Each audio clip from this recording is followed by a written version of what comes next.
December is a pretty joyful month for a lot of people, but it also gives us an air of an end, that something is ending and we can't have it back. And at this time, sharing what we loved and what we enjoyed doing the most throughout the whole year gives us a moment of happiness. So let's end this year on a happy note. Hey everybody, welcome back to my channel. I hope you all are in good health. In today's video, we are going to be taking a look at my favorite reads of 2021. Here's a list of all of my favorites. I know it seems pretty daunting, but let me just give you a quick run through. Let's just start with the first book that I read in 2021, and it was House of Salt and Sorrows by Erin A. Craig. It has left an impact on me, and it's just a beautiful, beautiful story. It's a perfect story for you if you are a seasonal reader. It's actually a retelling of 12 Dancing Princesses, and it's just a whole another thing. It has got different elements to it. It has got a thrilling vibe to it, a mystery sort of vibe. It has got a really strong imagination, and it takes you to a different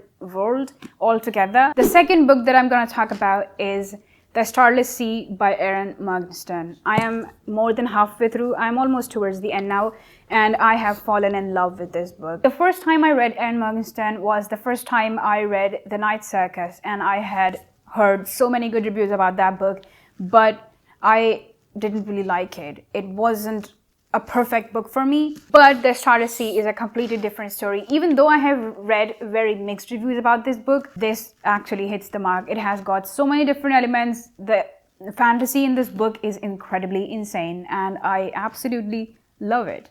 I am just savoring it. I'm like reading it really, really slow. Another book that's one of my favorites is One of Us is Lying by Karen McManus. I read it probably in August or maybe towards the end of July, and I completed it in one day. And that hasn't happened since quite a long time. I actually really, really liked it. Even though the story is pretty simple and the mystery element to it gets cleared way before the end, but I actually really liked it. It's written in a really simple and easy to understand way, so it's beginner friendly, but at the same time, like, you will literally scratch your brain cells trying to understand what's going on and what's what. So definitely a recommendation. Next book in my pile is Atomic Habits by James Clear, and it talks about how small changes in our lives make a huge difference as opposed to the bigger things.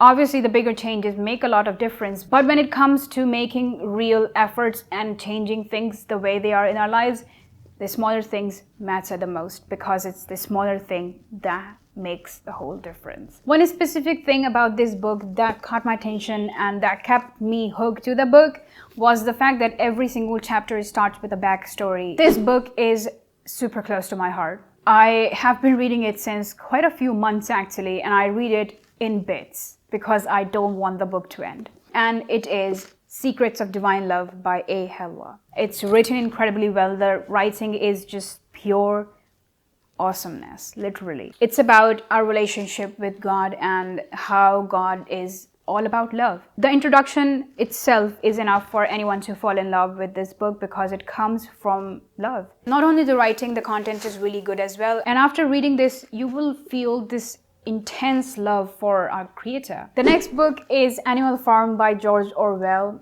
one of my most favorite classics and also one of my most favorite reads. It's a historical fiction, and I'm not personally a historical fiction person, and neither am I a classic person. I have just gathered that while reading classics this year. But one thing is for sure, that Animal Farm will always top my list when it comes to classics, when it comes to historical fiction. It's a really thin book and it's barely 100 pages long, but it will leave an impact on your heart, on your mind, and you will not think about this book while recommending books to other people. So just give it a read if you haven't read it, and just be ready to be blown away. If you are this far in the video, I would highly appreciate if you subscribe, and if you are liking the video so far, please make sure to give this video a thumbs up. The next book on my pile is The Midnight Library by Matt Haig. Now, in my other videos, I have talked about how I didn't particularly like this book, but at the end of the day, if I look at this book from a bird's eye perspective, I really like it.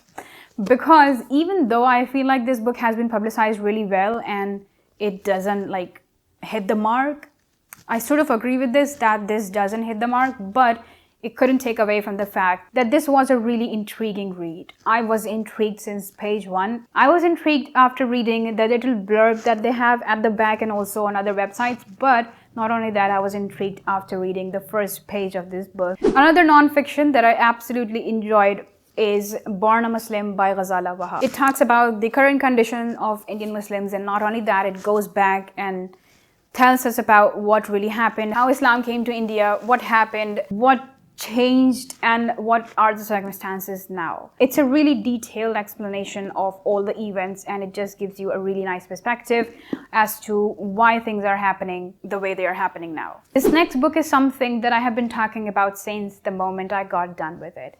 It is Rich Dad, Poor Dad. I just recommend this. Like, read it.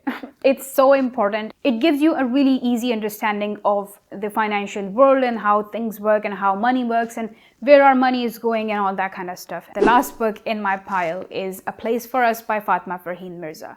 A beautiful story and beautiful narration of it. You might have difficulty relating with the characters if you are not an Indian or a Pakistani, because it is a story of Indian immigrant Muslim family, so you might have a little bit of a problem. But if you are interested in reading about different cultures and how things work, but if you are an Indian or a Pakistani, then this book is going to be an awesome read for you. Tell me in the comments below your favorite reads of 2021, and if you are interested in watching feel-good book recommendations, then the video is right here. And I will see you guys really soon, inshallah. Till then, take care. God bless you. Assalamu alaikum. Bye.